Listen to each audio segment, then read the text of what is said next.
En ningún lado, la política se vive como en Radio Fórmula Campeche, con las voces que desde adentro responden a todas las preguntas. En Mesa Revuelta.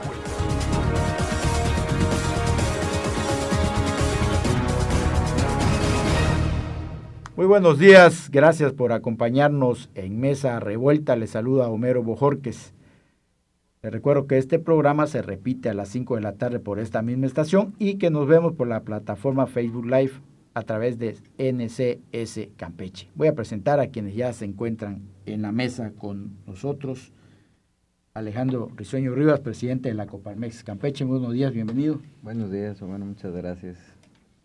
Alberto Kutz, buenos días, bienvenido. Bueno, buenos días y buenos días al auditorio. Pepe Segovia, buenos días, bienvenido. Buenos días, Homero. Bueno, pues vamos a empezar con los temas que tenemos. Ayer, 1 de septiembre, la presidenta Claudia Sheinbaum Parro presentó su primer informe de gobierno desde Palacio Nacional, marcando un hito al ser la primera mujer en rendir cuentas al pueblo mexicano en este contexto. En su mensaje destacó como logros claves las reformas legales y constitucionales, como la reforma al Poder Judicial. También destacó que su gobierno sigue el principio de la austeridad republicana para aplicar el gasto, el fortalecimiento de los programas sociales. Con Estados Unidos, destacó una relación de respeto mutuo en materia de aranceles, posicionando a México como el país con las tarifas arancelarias promedio más bajas del mundo.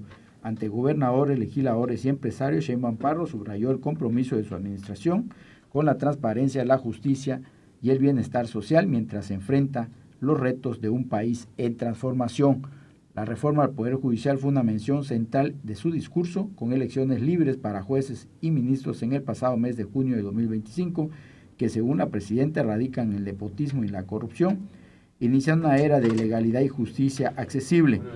En el ámbito económico resaltó la contención de la deuda pública en 50% del PIB y una inversión histórica, 850,000 millones de pesos en programas sociales que benefician a 32 millones de familias. Además, defendió la libertad de expresión como un pilar de su gobierno, aunque estas afirmaciones se enfrentan cuestionamientos por presuntos ataques a la prensa.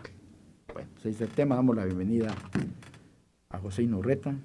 Buenos días. Que ayer te vi que como los niños de la escuela fuiste a la barbería para que llegues así al, ¿no? Sí, ya, claro. Bienvenido, Pepe. Gracias, buenos días a todos, Sí, buenos días. gusto que estés aquí con nosotros. Gracias, Bueno, man. pues Alejandro, te escuchamos. ¿Cómo ves? Pues la verdad, yo creo que más que calificar algo como bien o mal, hay que verlo como avances y retrocesos, ¿no? Todos los países pues son dinámicos, no su situación nunca es estática y hay muchos temas que si bien nunca van a ser perfectos, pero hay que buscar continuamente avanzar. Creemos en Coparmex de manera general que hay avances en ciertas cuestiones. La relación con Estados Unidos se ha llevado bastante bien. Ahorita vienen temas de renegociación del TMEC y bueno, es muy importante tratar de estar en las mejores, en la mejor situación, ¿no? con el vecino del norte. Tal vez no se ha explotado lo suficiente estos beneficios porque bueno, no vemos lo que se esperaba en cuestión de inversión por el nearshoring.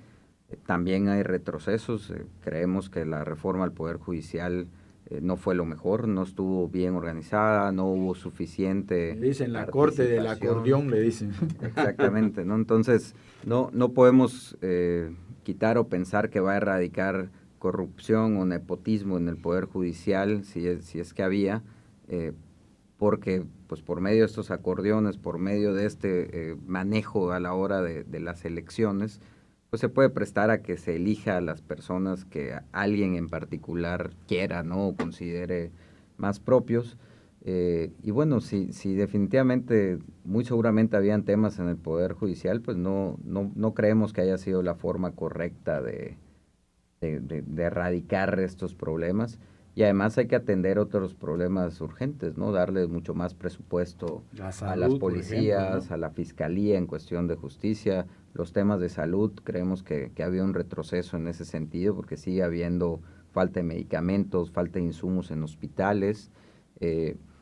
También dentro del lado positivo vemos una mayor apertura con respecto al sexenio pasado. inmediato pasado, de este tema de la apertura y del acercamiento hacia los empresarios.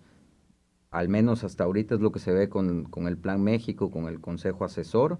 También vemos, pues, de alguna manera con buenos ojos el plan de Pemex, que está buscando la autosuficiencia, porque justamente ya habla de nueva cuenta, como en algún momento lo hizo la reforma energética que presentó el expresidente Peña Nieto, de la participación público-privada, ¿no?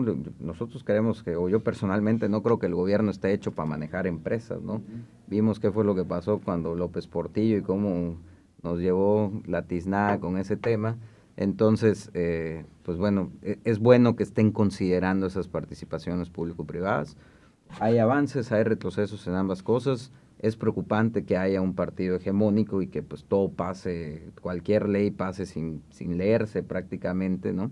Y bueno, estas reformas han sido fuertes, importantes en el sentido de lo fuerte que fueron, pero creemos que no han sido las correctas. Y ahorita pues estamos con la preocupación de que viene reformas en la cuestión político-electoral y que bueno, pues esperemos haya la apertura para escuchar a todos. Y ojalá esto permita que se hagan ajustes y se considere la voz de toda la sociedad en general, ¿no? Beto Cutz. Bueno, ¿Qué logros ves? ¿Qué pendientes? Bueno, pendientes mucho, ¿no? ¿Qué logros ves en estos primeros 11 meses? bueno, en primero hay que reconocer que son 11 meses apenas de un gobierno de 6 años, ¿verdad? Pero ya se ve un sello diferente de esta administración en relación con la anterior administración del mismo partido. Porque, para empezar, en el tema de seguridad se acabó en los hechos la estrategia de los abrazos y los no balazos.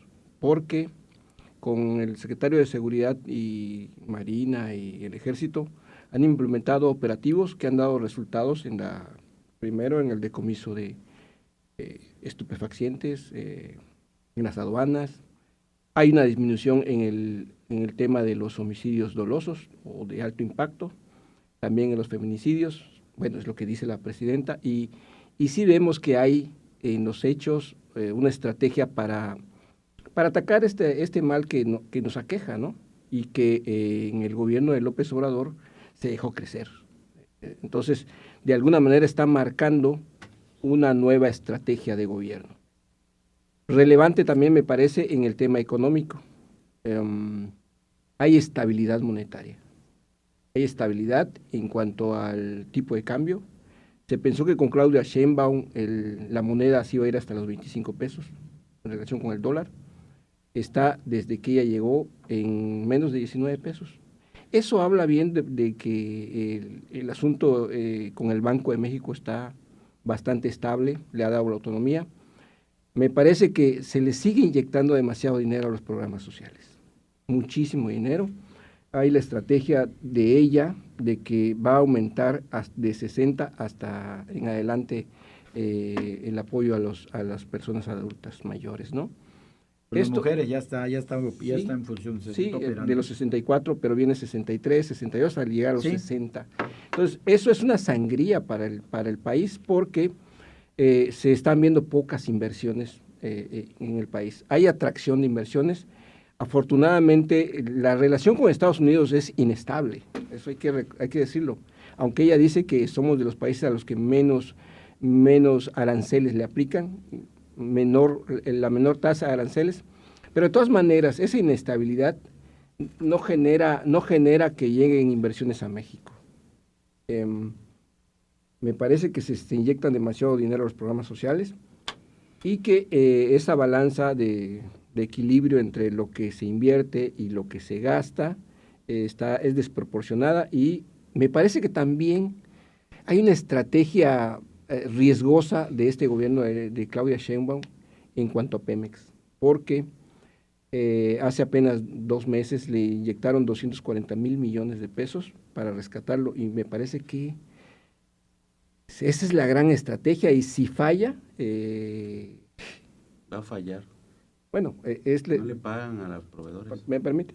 Entonces, yo pienso que si falla esa estrategia, será un gran golpe para el gobierno de Claudia Sheinbaum. Me parece que también hay problemas en cuanto en el tema de salud, porque el haber pasado el sistema de salud pública a una de las instituciones, pues era de las menos peores, como el Instituto Mexicano del Seguro Social, le cargan la mano al Seguro Social y esto hace que la atención en la salud disminuya en cuanto a calidad. Ella dice que se va a cumplir con el asunto de la distribución de medicamentos en los hospitales y clínicas del país. Le va a tardar mucho esto porque con López Obrador se destruyó esa estrategia que había de distribución en todo el país.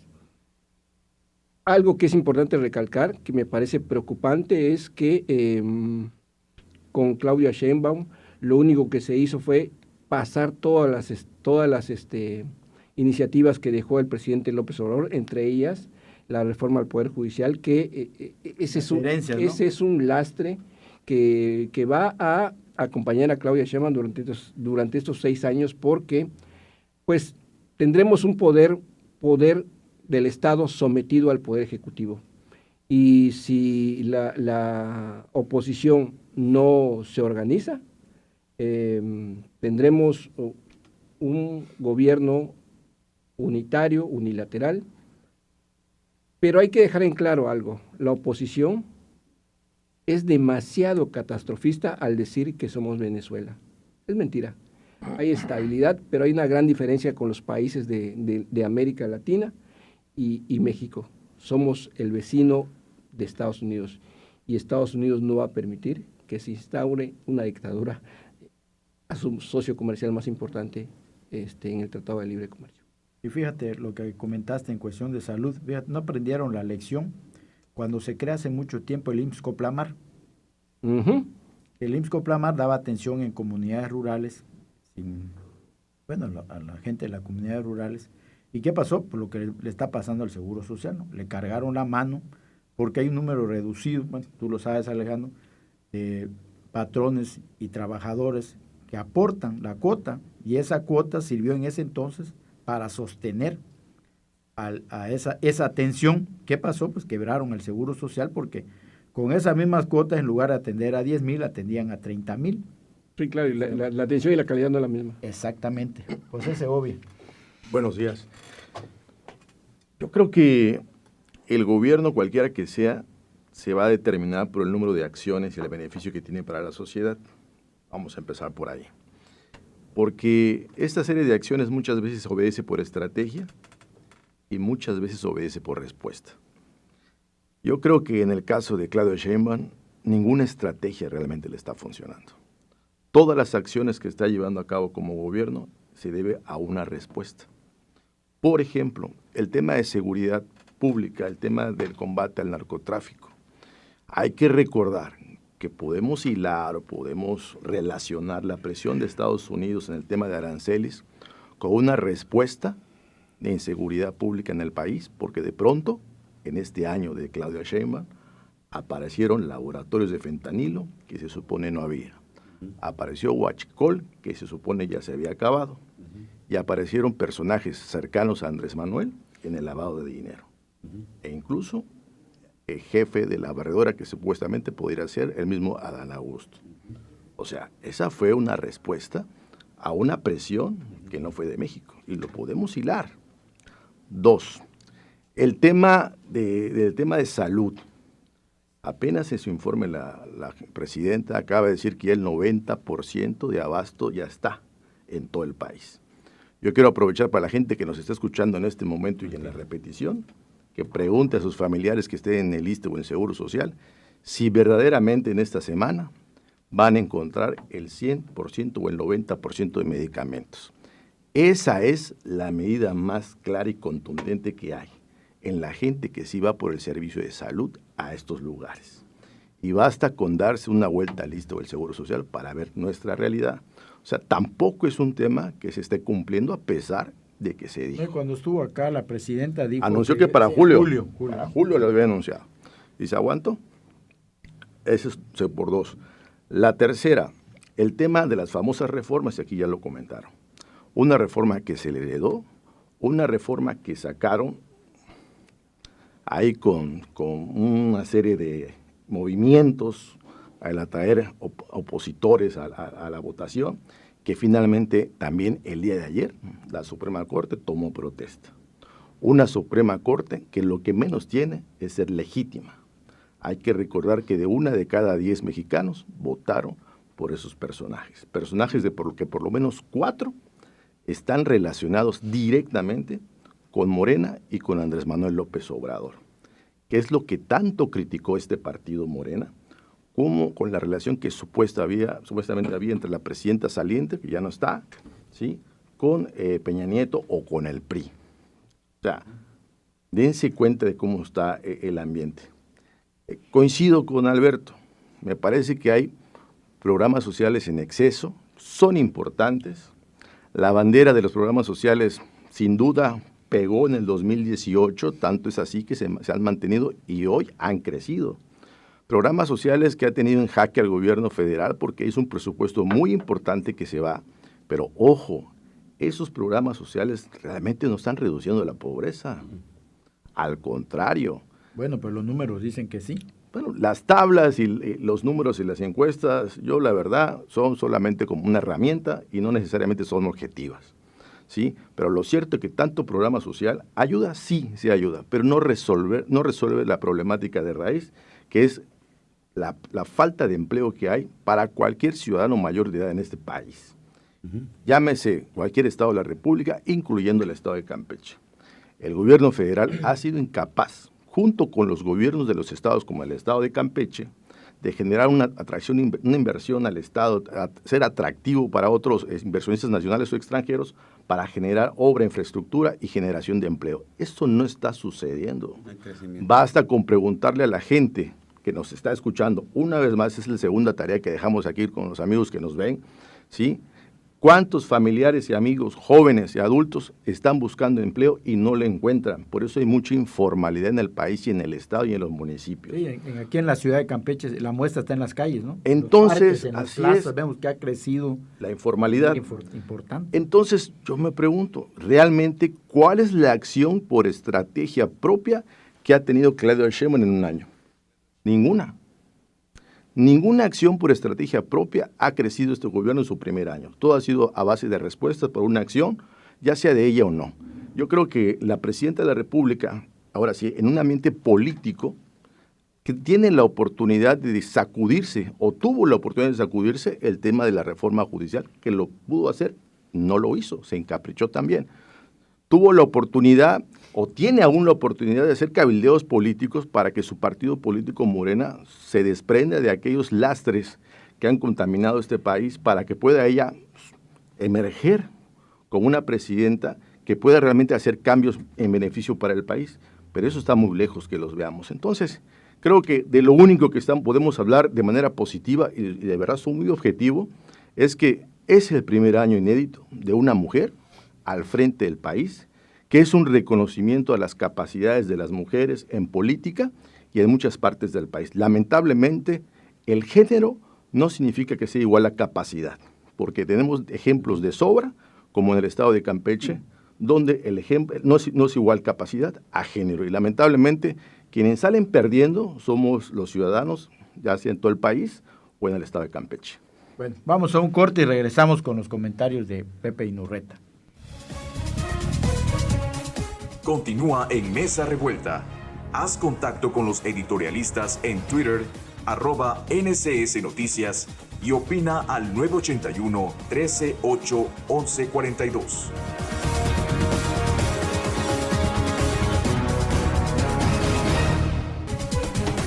Lo que no sabías de la política en Campeche, lo estás escuchando en Mesa Revuelta con sus protagonistas. Bueno, ya estamos de regreso y nos quedamos con el comentario de José Inurreta. Sí, una cosa es el discurso, ¿verdad? Los anuncios, las buenas intenciones, y otra cosa es la realidad. Hace rato lo comentábamos, la inflación en México. Sí, el peso se mantiene estable, porque como bien aquí se dijo, ¿sí? Las políticas de Donald Trump han afectado al dólar. Y eso ayuda a que el peso tenga una mejor estabilidad.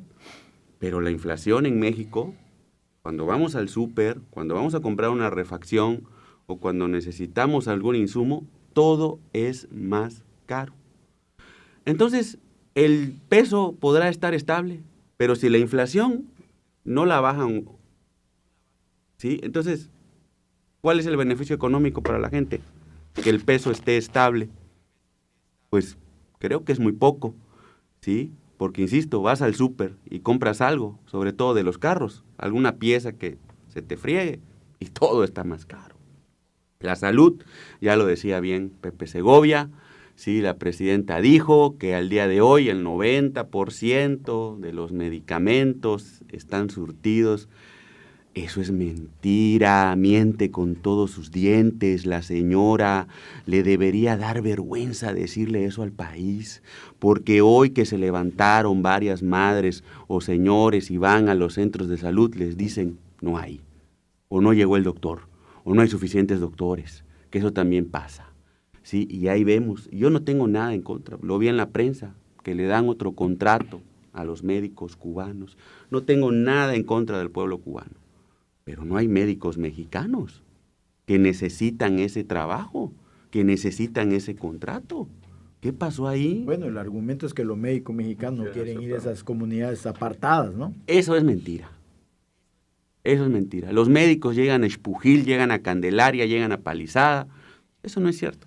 Porque pues igual que hay mucha gente que quiere trabajar. Si no hay trabajo en la ciudad, te tienes que ir a donde haya. Eso no es cierto. Esos son argumentos de ellos. ¿Sí? El tema de Pemex. Estaba viendo igual en los medios de comunicación. Hubo una conferencia de prensa. Empresarios de Ciudad del Carmen, Tabasco y Veracruz. ¿Sí? Es grave lo que están diciendo. No les han pagado. Y hablan de 20,000 despidos, ¿no? Hablan de más despidos, pero sobre todo hablan de algo que es gravísimo. De la cadena de producción se le va a caer. Porque la producción, mucha producción de Pemex la hace la iniciativa privada. No la hace la paraestatal, ¿sí?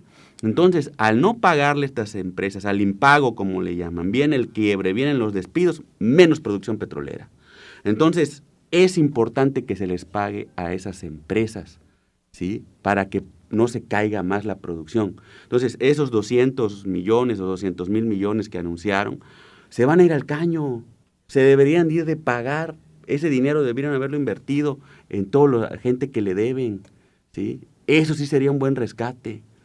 Porque las empresas son las que hacen el trabajo. No lo hace la paraestatal, ¿sí? La corrupción, que ya se acabó la corrupción. Bueno, pues con ironía, ¿no? Pues qué bonito está Dinamarca, ¿no? Qué chingón está Dinamarca sin corrupción, con medicamentos, ¿sí? El tema de la Suprema Corte de Justicia de la Nación, Morena acabó, yo lo he dicho, con el servicio profesional de carrera. Acabó con el profesionalismo. A mí me consta que en este estado un oficial judicial podía, con ese servicio profesional de carrera, llegar a ser juez o incluso magistrado a través de los exámenes, ¿sí? Y a través del profesionalismo. Yo no estoy en contra que el nuevo presidente le gusten los rituales ancestrales, que los saumen, que se fume lo que quiera, que se coma un peyote. Ese es su rollo y ese es su derecho a su personalidad.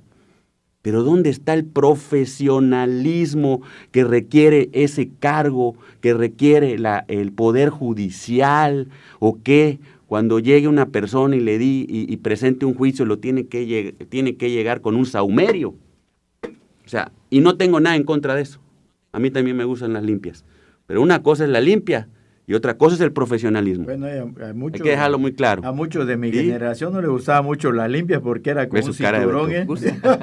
Bueno, cada quien sabrá cómo le gustan las limpias, ¿no? A mí me gustan con ruda y con albahaca. Ah, bueno, esa es otra limpia. Pues estamos hablando de eso, ¿no? Estamos hablando de esas limpias, ¿no? De Tocuz, yo no sé de qué limpia. Pero bueno, acabaron con el servicio profesional de carrera y no se vale, ¿sí?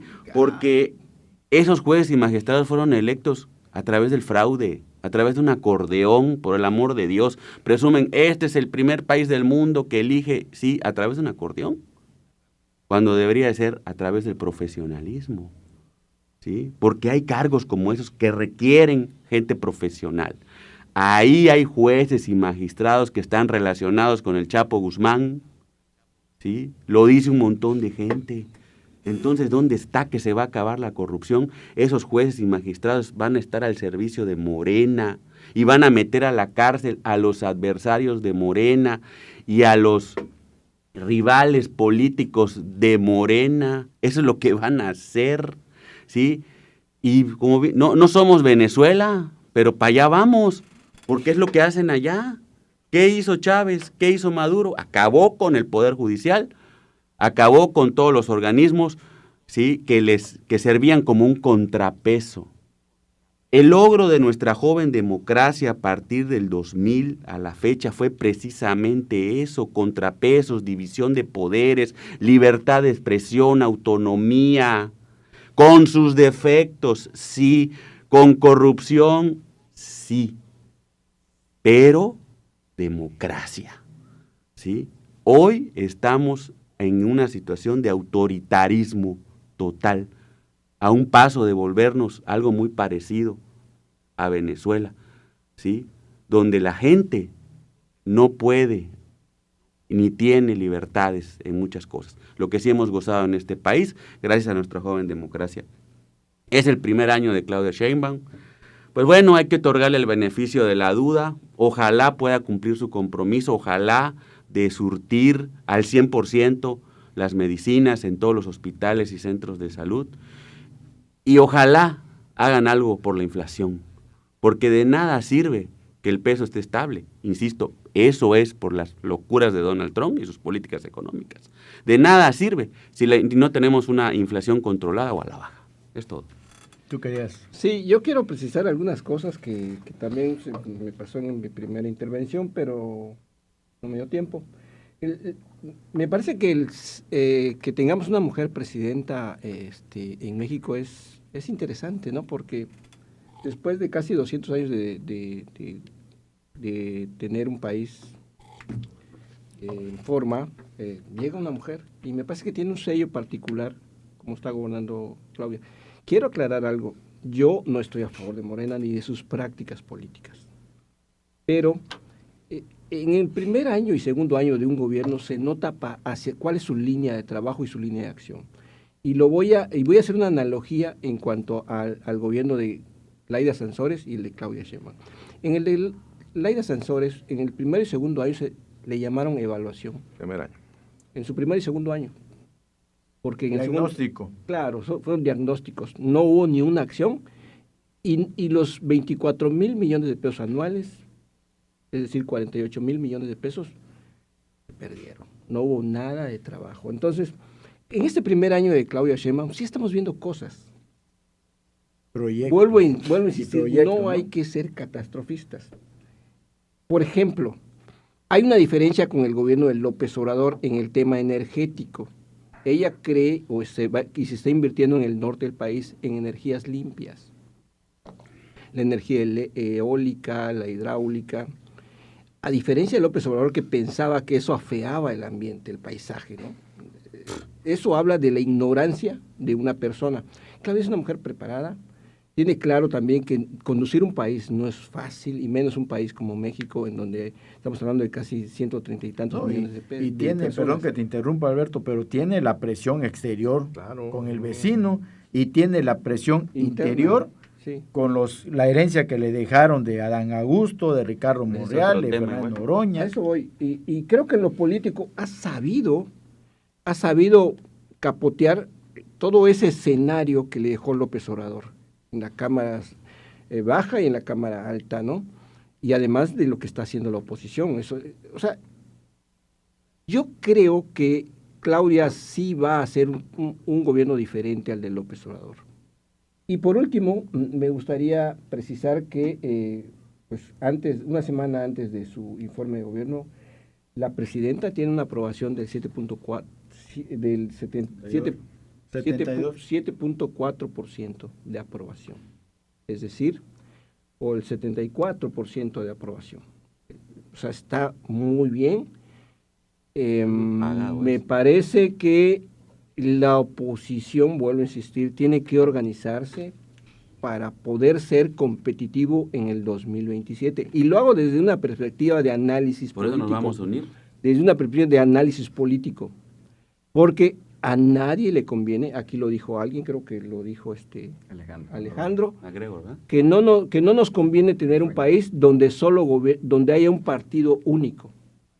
Hegemónico, correcto. O hegemónico. Nos conviene un país donde División. haya equilibrios políticos. Sí, señor. Tan es así que los países más desarrollados siempre tienen a partidos que dan el contrapeso al gobierno, y eso no es malo. Lo único malo es que si esa oposición está desgajada y desgarrada como está en este momento, no van a ser competitivos en el 27. Y además organismos, por ejemplo, como el INE y el TRIFE, ¿no? Ya se empiezan a alinear cuando debieran hacer su papel, ¿no? Y lo vimos con estas personas que reprobaron en la elección, ¿no? Y les salieron dando sus constancias por órdenes del TRIFE. Entonces, pues, en lugar de que hagan su papel, pues se están alineando a los... Yo creo que, bueno, sumando un poco lo que decía Alberto, no solo la oposición en la cuestión de partidos políticos, sino que yo creo que la sociedad civil organizada, nosotros como empresarios que estamos organizados en un sindicato patronal, cámaras, etcétera, también tenemos que alzar la voz para dar opinión, ¿no? En la parte de la sociedad civil no es tanto un tema tal vez de enfrentamiento o de pleito, porque no es la cuestión, todos queremos lo mismo, que es avanzar. Entonces, viéndolo desde esa perspectiva, pues lo único que queremos es alzar la voz, dar opinión, pero que sea tomada en cuenta esta opinión y que sea considerada para esto, ¿no? En el tema de la reforma del Poder Judicial, una de las preocupaciones más grandes, al menos personales que yo tengo, uno ve en política, que es el caso de estos programas sociales, que la mejor decisión para el país no necesariamente es la más popular. Los programas sociales son sumamente populares, pero no necesariamente son la mejor decisión para que haya un crecimiento económico o una mejora. Claro. Pero se toma la más popular, ¿por qué? Porque siempre hay elecciones a futuro, ¿no? Entonces, ¿cuál es el temor de que algún posible magistrado, etcétera, tenga la incertidumbre entre qué decisión tomar? ¿La más popular o la más correcta o acercada a la justicia, ¿no? ¿Y cuál va a decidir él, no? Porque pues allá te enfrentas a, bueno, pues puede que no me reelijan porque no tomé la más popular. Entonces son las cosas donde hay un temor de por qué no parece correcto que se tenga que elegir por popularidad a una persona juzgadora, ¿no? Es el miedo que puede existir. Entonces yo creo que no solo partidos políticos, sino que la sociedad, las cosas que no nos parezcan, pues también tenemos que comentarlas, decirlas, para que seamos tomados en cuenta y puedan, pues de alguna manera igual tener oídos en la parte de gobierno, de los 3 ámbitos de gobierno, desde municipal hasta federal, y poder tomar decisiones pues un poco más basadas, porque como muy bien dijo Pepe, estás en el tema de están siendo reactivos. Qué bueno que son reactivos. Entonces tenemos que hablar más para que reaccionen más a esas cuestiones que estamos argumentando, ¿no?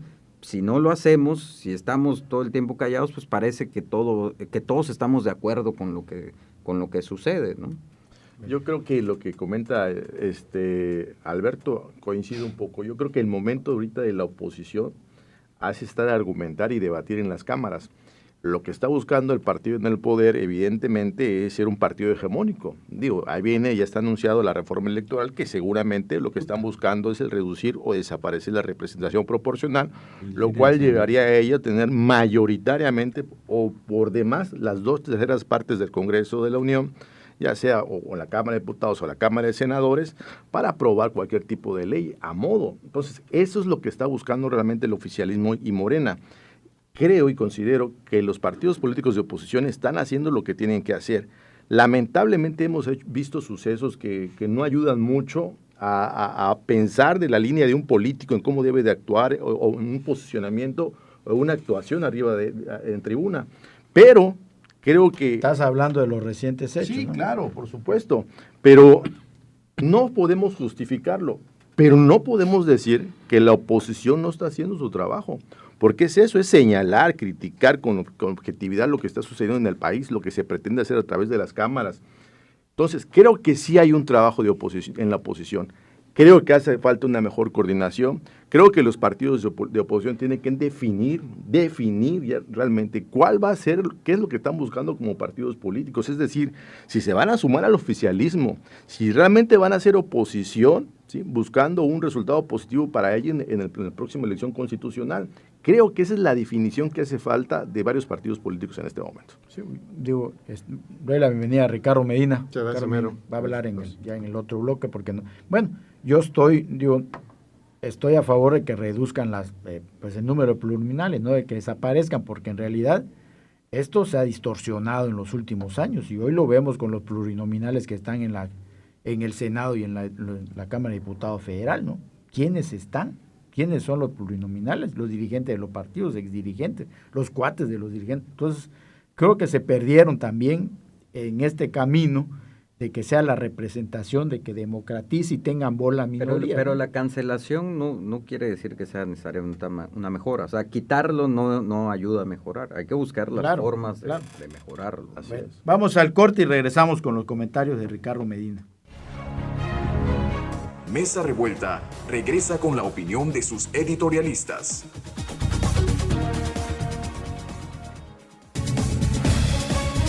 Mesa Revuelta también tiene un lugar para tus opiniones. Síguenos en Facebook y agréganos en Instagram como NCS Noticias.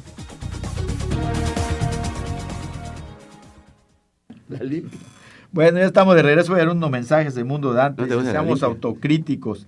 La moneda mexicana se sostiene por las malas políticas económicas del dólar. No puede ser un peso fuerte sin crear economía. Esta mentira está súper. Y ahora resulta que somos una clase media fortalecida, casi como la de Canadá. ¿Pero cómo? Sin empleo, sin generación de riqueza. En fin, cada quien habla como le va en la fiesta. En el caso de los médicos, dice que le ofrezcan las mismas facilidades e incentivos que a los cubanos. Ahí se vería la realidad, pero dejen de ser luz de la calle y oscuridad en la casa. Doña Tere Canul dice, la limpia que le dan cuando se viste su disfraz. Dice, oh my God. Ya se me perdieron los más. Síguele leyendo. Se me perdieron. Lo dejaste picado. Síguele. Bueno, vamos con los comentarios, Ricardo, mientras recupero el internet y La limpia. el sistema. No, Se me cayó el sistema. Ricardo, te escuchamos. Pues bueno, ahorita estábamos hablando de varios temas, yo creo, ¿no? De la situación que vivimos En los 11 meses de este gobierno. Y la verdad es de que son 11 meses donde se presentaron muchos logros, entre comillas, que verdaderamente en el sentido de la ciudadanía no es tal cual, ¿no? O sea, yo no puedo entender cómo hayan puesto esta frase y presentarlo como un gran logro, el 90% de abasto de medicamentos, ¿no? O sea, simplemente con que vayas a cualquier hospital en las afueras y te das cuenta de una cuestión completamente irreal, ¿sí? Uh-huh. Y esto también yo creo que hay que profundizar un poco, ¿no? No se trata de una mala, un problema derivado de una mala operación, de una logística, de una falla en la forma de tomar ciertas políticas, no, es una decisión muy clara que el gobierno tomó. Le decidió quitar el 34% del presupuesto al tema del sector salud, a todo lo que tiene que ver con medicamentos, hospitales, médicos, etcétera, y ese recurso se destina a otra estrategia que tiene muy clara, que es el de los programas sociales. A ver, Morena hoy sale y se ufana y dice, es que nuestra presidenta es la más querida con un 80% de popularidad. Claro, es un 80% comprado a base de puro billetazo. A base del billetazo que representa el pago de los programas sociales. Pero bueno, esos programas sociales que sí, hay que reconocerlo, representan que llegue dinero a los hogares, pero por el otro lado ese dinero se esfuma, se pulveriza, se va, porque la gente tiene que pagar medicamentos que no existen, que no tienen. Tiene que pagar un médico privado, porque los médicos en las instituciones públicas no lo atienden, le dan citas cada 3, 4 meses. No hay para hacerse un análisis, no hay para hacerse una tomografía. Tienes que ir a consultorios privados para hacerte todo eso. Entonces, eso te cuesta. Entonces, te aumentan el salario por un lado, rompiendo condiciones económicas del país, pero por el otro, se te va finalmente en muchos rubros como el tema de salud, como el tema de seguridad. La gente tiene que pagar también hoy cantidades para mantenerse seguro, tomar taxis, poner rejas en sus casas, poner alambrados, en fin, que no tenía que hacer antes.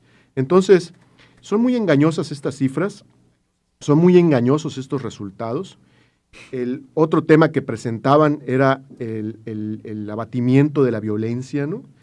Disminuyeron 25% los homicidios, sí, pero aumentó 45% el número de desaparecidos respecto al primer año de López Obrador. Entonces, ya no los catalogan como homicidios porque no encuentran el cuerpo, pero sí hay más desaparecidos. Un solo caso, el Rancho Izaguirre, creo que es un ejemplo claro, ¿no?, de esta problemática que se está viviendo. El New York Times hace 2-3 días presentó en su portada que un estado, que es Jalisco, ¿no?, está desapareciendo la gente, precisamente por este problema de violencia que existe. Entonces, Morena nos quiere vender realidades muy engañosas. Yo creo que hoy más que nunca necesitamos sí tener voces que de una otra manera exijan y demanden finalmente una mejor solución a las cosas, que hagan ver la realidad, que generen equilibrios.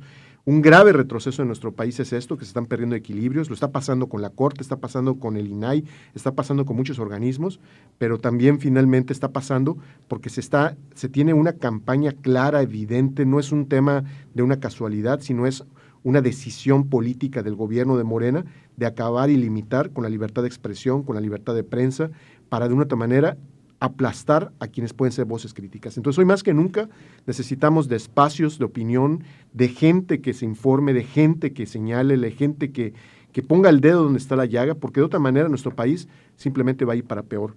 Al final, no es un primer año de la Claudia Sheinbaum, es el 7º año de López Obrador, de un gobierno que finalmente está arrastrando los errores, muchos errores, de lo que tenía la anterior administración. Leo un mensaje y cambiamos de tema. Daniel Escobedo dice: la razón de ser de los plurinominales es el tener contrapesos en las cámaras. Como dice Alejandro, la solución no es desaparecerlos, sino regularlos para que sean electos de una mejor manera y no como un pago de favores o conveniencia. De eso estamos precisamente hablando, ¿no? De que no debe ser así, de que te asigno porque eres mi cuate, porque soy el dirigente de... Los mejores segundos lugares vendrían de ser los pluris. Esa reforma está interesante. Bueno, cambiamos de tema, nos vamos. La Suprema Corte de Justicia de la Nación confirmó que las y los ministros de la nueva Suprema Corte de Justicia de la Nación iniciaron labores en la zona arqueológica de Cuiquilco, en la ceremonia de consagración de bastones de mando, símbolos de la legitimidad que los pueblos originarios les otorgaron. Participaron médicas tradicionales, maracamés, caracoleros y familiares de las y los ministros. Posteriormente, a las 4 de la tarde, se realizó una ceremonia tradicional de purificación y entrega de bastón de mando y servicio en la Plaza de la Constitución. Quienes otorgaron el reconocimiento serán autoridades y representantes de pueblos indígenas. O sea, son representantes y autoridades de pueblos indígenas. Está contemplado que los nuevos ministros, bueno, esto ya es un poco del pasado, ¿no? Ayer ya vimos toda el ceremonial que hubo, y aunque se retrasaron un poco, pero finalmente ya llegaron a la corte, ya hicieron todo, ya tomaron posesión. Ya entre las primeras medidas es que van a ahorrarse de entrada 800 millones de pesos y van a bajar salarios y prestaciones que tienen por ahí en exceso. Que hemos visto que muchas veces la austeridad no precisamente es eficiencia y es mejora. Entonces, Alejandro. Pues digo, ya hemos platicado, medio tocado el tema del Poder Judicial. Definitivamente, no, al menos en Coparmex no compartimos que haya sido la mejor opción para una reforma. De hecho, para mejorar el aparato de justicia, que no solo es la parte de impartición de justicia, que es el tema de los juzgadores, sino viene también desde la procuración en fiscalías y la prevención en la parte policial. Pues hay muchas otras cosas que mejorar que no se tocaron. Obviamente la parte más importante fuera de los magistrados locales era el tema de la Suprema Corte de Justicia de la Nación, ¿no? Que había invalidado ya algunas reformas y demás. Y bueno, pues yo creo personalmente, yo no iría a consultar con el doctor más popular, yo iría con el que está más preparado, ¿no? Entonces, en este tema del juzgador, pues uno quiere lo mismo, ¿no? Que pueda hacer la interpretación correcta de la ley, tanto en los juzgados locales como en la parte de la Suprema Corte de Justicia de la Nación. Parte del problema es que como sociedad civil organizada, como empresarios organizados, incluso los partidos políticos de oposición, no se ha logrado dar a entender cuáles son las implicaciones de estas cuestiones, ¿no? El grueso de la ciudadanía no logramos entender cómo te afecta el tema de los juzgados y de este tipo de situaciones de elegir popularmente. Yo lo traducía hace rato, decía el comentario de que, bueno, ¿qué va a hacer el juzgador cuando tenga que tomar una decisión? Pero la decisión correcta y apegada a derecho no sea la más popular. Uh-huh. Cuando sepa que su trabajo va a depender de ganar una siguiente elección, ¿no? Entonces, ¿hacia cuál se va a inclinar? Uh-huh. Y ahí es donde empiezan las cuestiones y los problemas, ¿no? Uh-huh. Yo creo que eso es lo principal y el principal riesgo que corremos con estos temas. Y hay un ejemplo que pusieron que se dio en el último informe que hicieron en la Suprema Corte, ¿no? La ministra con mayor número de asuntos pendientes es la más nueva, ¿no? La que recién ingresó, Lenia Batres. Uh-huh. Y es un poco que se quedó, como bien decía, se quedaron en el camino mucha gente ya con la carrera, con la experiencia, pero que no son populares, que no están en los acordeones. Alberto Kutz. Pues es lamentable que tengamos un poder judicial, primero para empezar con ministros que no están preparados. Se acabó ese poder judicial que emitía sentencias y jurisprudencias de altísimo valor jurídico. Uh-huh. En México éramos ejemplo a nivel continente, inclusive aún más que Estados Unidos en la cuestión de uh-huh. la impartición de justicia, porque las personas que estaban como ministros eran personas sumamente preparadas, y puedo poner muchos ejemplos, ¿no? Porque era una preparación exhaustiva, había gente con brillantes ministros. Ahora se queda gente como la ministra esta que plagió su tesis de la universidad, otra que como Lenia Batres, que llega por cargo, porque el hermano Martí Batres Guadarrama, pues cercana al gobierno. Y lo que va a traer como consecuencia es que hay un retroceso en la impartición de justicia en México. Lamentable, pero aún más lamentable es que personas como Hugo Aguilar asuman el cargo de presidente de la Suprema Corte, haciendo o tomando bastones y acordeones para el cargo. Es un retroceso enorme.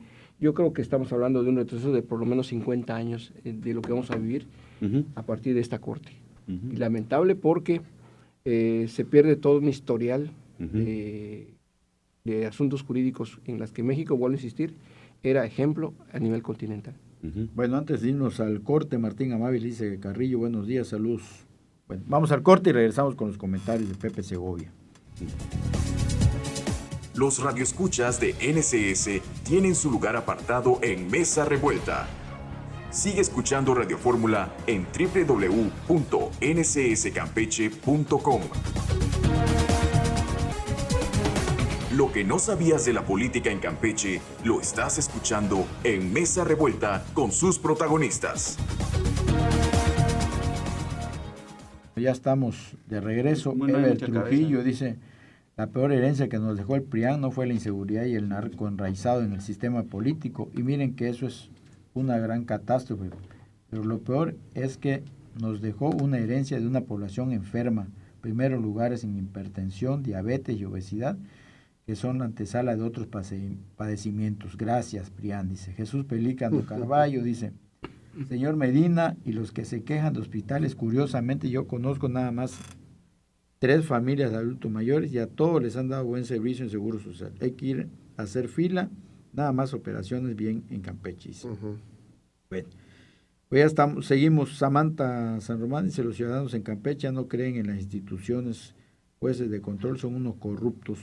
sirvientes del Ejecutivo. No puede haber justicia cuando sirven en el poder. Estamos hartos de esos jueces, cero confianza, son muy descarados impartiendo injusticias. Pepe Segovia. Yo creo que es importante recordar un poquito cómo es que se dio la reforma judicial o el pretexto que usó el oficialismo Andrés Manuel López Obrador, que representa a Morena, en llegar a la conclusión ayer con la toma de protesta de la nueva Suprema Corte de Justicia. Hay que recordar que fue un revés de la Suprema Corte de Justicia cuando se intentó aprobar, cuando se aprobó la reforma energética o eléctrica, ¿sí? Y la Suprema Corte de Justicia echó para atrás esta decisión de la Cámara de Diputados, y ahí empezó a nacer el plan B, el plan C de Andrés Manuel López Obrador, que era desacreditar al órgano jurisdiccional, a la Suprema Corte de Justicia, ¿sí? Y ahí se empezó a hacer un trabajo mediático, cuando era una Suprema Corte de Justicia que mostraba autonomía, que mostraba independencia, y que esa independencia no le gustaba al oficialismo, al propio Andrés Manuel López Obrador. Ahí se empezó a orquestar esta reforma judicial y finalmente fueron electos a través de un proceso que no fue nada democrático, un proceso que llegó con una herramienta que dicen ellos que era un acordeón, una herramienta a la cual pone en riesgo una democracia en los próximos procesos electorales cuando va a coincidir la elección del resto de integrantes de la Suprema, del Poder Judicial con elecciones de representación popular en varias entidades del país. Ese es el riesgo que va a haber en las próximas elecciones constitucionales, creo que es en el 2030, si no me equivoco. Entonces, en el 27.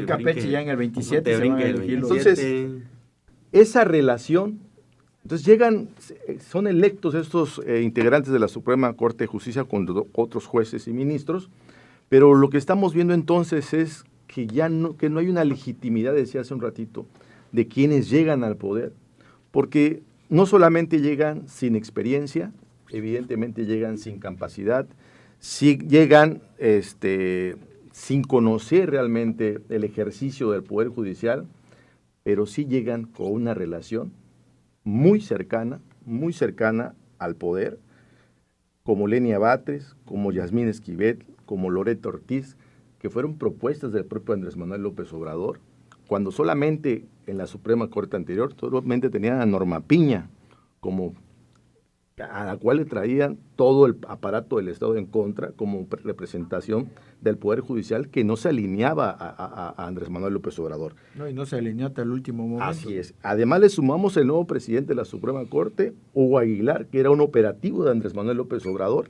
en diferentes obras del gobierno federal. Entonces tiene 4 integrantes realmente alineados al oficialismo. Entonces, una vez más, me pregunto, ¿dónde está la congruencia? Porque tú exigías supuestamente a Norma Piña, que pertenecía a un grupo político, le exigías el exceso de gastos al interior del Poder Judicial. Y hoy tenemos un ejemplo muy claro de lo que hacía, por ejemplo, Lenia Batres, ya como parte de la Suprema Corte de Justicia anterior, en el anterior, que el exceso de gastos, el exceso de asesores, el uso de camionetas, o sea, el exceso en muchos, el uso de económico para ciertas cosas personales, o sea, eso no se rompe. Aunque en este momento hayan llamado a un plan de austeridad, a que nadie debe ganar más que el presidente de la República, eso no se va a romper y eso no se va a acabar. Pero, ¿qué es lo que nos interesa a los mexicanos? La aplicación y la interpretación de la ley, ¿sí? Para que tengamos entonces unas decisiones importantes para cada quien que vaya a recurrir, ¿sí?, de una demanda o un tema judicial que llega hasta la Suprema Corte de Justicia o cualquier otro espacio del Poder Judicial. Lo cierto es que se quedaron fuera muchas personas con capacidades, mucha persona con experiencia. Pepe decía hace un rato, el ejercicio, el profesionalismo, la carrera judicial era muy importante, que te daba esa experiencia, esas herramientas para hacer bien tu tarea como integrante de este Poder Judicial, y hoy no lo tenemos. ¿Qué va a pasar ahora y cómo veo? Lamentablemente muchos estamos viendo esto. Decíamos hace un momento, entre corte y corte, el aparato electoral está alineado con el poder, con el oficialismo. Ahora el aparato judicial está alineado con el poder también. Hemos dejado de tener, como dice aquí Ricardo hace un momento igual, instituciones que nos permitían cero opacidad, o por lo menos el ciudadano te podía acceder a la información de los gastos públicos. Tenemos un órgano electoral fragmentado, prácticamente entregado, de partes, como oficialía de partes también del poder en turno, y hoy esos elementos que forman cada uno en su conjunto, la democratización del país, cada uno, el poder ejercer plenamente tus derechos humanos, tus derechos individuales o cualquier derecho que tengas como trabajador en este país, lo estamos perdiendo. Así que hoy por hoy lo que necesitamos es más gente con concientización de lo que está pasando en el país. Necesitamos más gente activa y con conocimiento, información de lo que va a pasar, porque necesitamos también representantes populares fortalecidos que tengan información de primera mano de qué es lo que está sucediendo en el territorio para que esto pueda cambiar. Entonces, rápidamente, lamentablemente hemos perdido la certeza de la impartición de la ley con este nuevo Suprema Corte de Justicia de la Nación. Bueno, y el Pepe Inurreta, y el aprendizaje puede resultar más costoso, ¿no? Totalmente, insisto, yo comparto mucho lo que dijeron mis compañeros, sobre todo en el tema del profesionalismo. Acabaron con la carrera judicial, como bien decía Beto, si esas jurisprudencias que incluso eran orgullo a nivel mundial, se acabó, ¿sí? Ahora, como bien dice Alejandro, van a sopesar qué es lo popular y qué es lo profesional. No, si hago lo profesional, a lo mejor no le va a gustar al pueblo, o no le va a gustar, mejor dicho, a la cúpula del poder de Morena, y en la próxima me sacan, no me van a elegir, no me van a meter entre el acordeón, y se acabó mi magistratura, ¿no? Es lamentable lo que hicieron, es un retroceso muy grande para el país, ¿sí? Y bueno, la oposición, porque se habla mucho del papel de la oposición, pues la oposición tiene que unirse, porque por su lado va a ser muy difícil, cada quien por su lado, ¿sí? Porque en el próximo proceso electoral, como bien decía Somero, tanto el INE como el tribunal ya se están alineando por precisamente el miedo que hay de perder la chamba, porque se acabó decían, no somos Venezuela, no, ok, no somos Venezuela, pero en este país se acabó la tolerancia. Si los empresarios alzan la voz, lo hacen con miedo, ahora ya menos te voy a pagar. Así, ese es enemigo del sistema, no le compren ni un chicle. En este país se acabó la tolerancia, se acabó el diálogo, se acabó el sentido común, ¿sí? Para darle paso a los usos y costumbres, para darle paso a su ideología, que no es precisamente su ideología, el sistema de gobierno que le conviene a este país para que pueda haber crecimiento económico, desarrollo, democracia, pluralidad. Insisto, en este país lo que se acabó es la tolerancia. Entonces, ¿qué tiene que hacer la oposición, Homer? Unirse y enfrentar esto. Pero la oposición también enfrenta que cada quien tiene sus intereses y cada grupo. Bueno, Ricardo, cerramos contigo. Sí, ciertamente. Yo creo que vivimos un momento crítico para nuestro país. Crítico porque estamos viendo cómo se desmantelan instituciones que son fundamentales para garantizar finalmente una vida de derechos, de libertades, donde los mexicanos podamos desarrollarnos como tal. Y eso se viene abajo desde muchos aspectos, y uno de los casos más graves es precisamente este desmantelamiento del Poder Judicial. Como lo dijo Pepe Segovia, nace esto de una revancha política.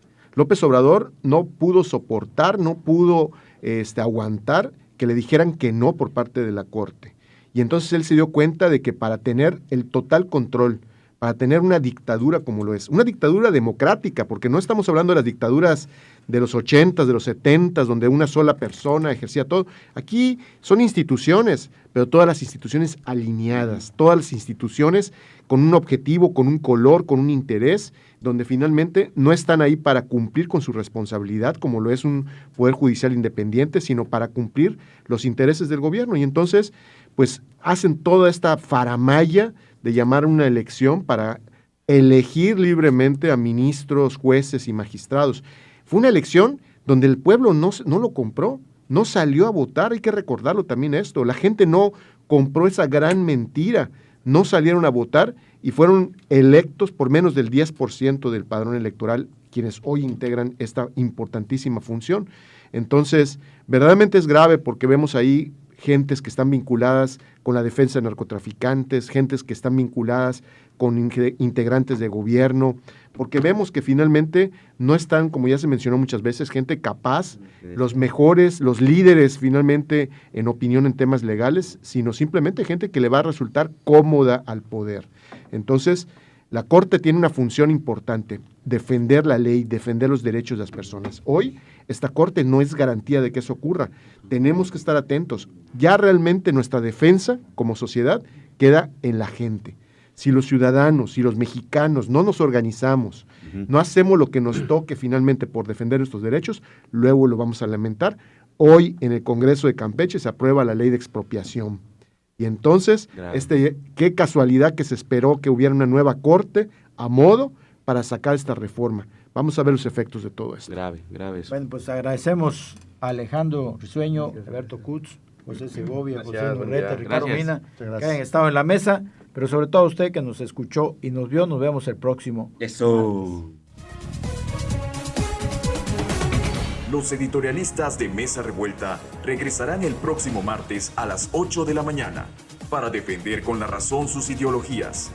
Solo en Radio Fórmula Campeche.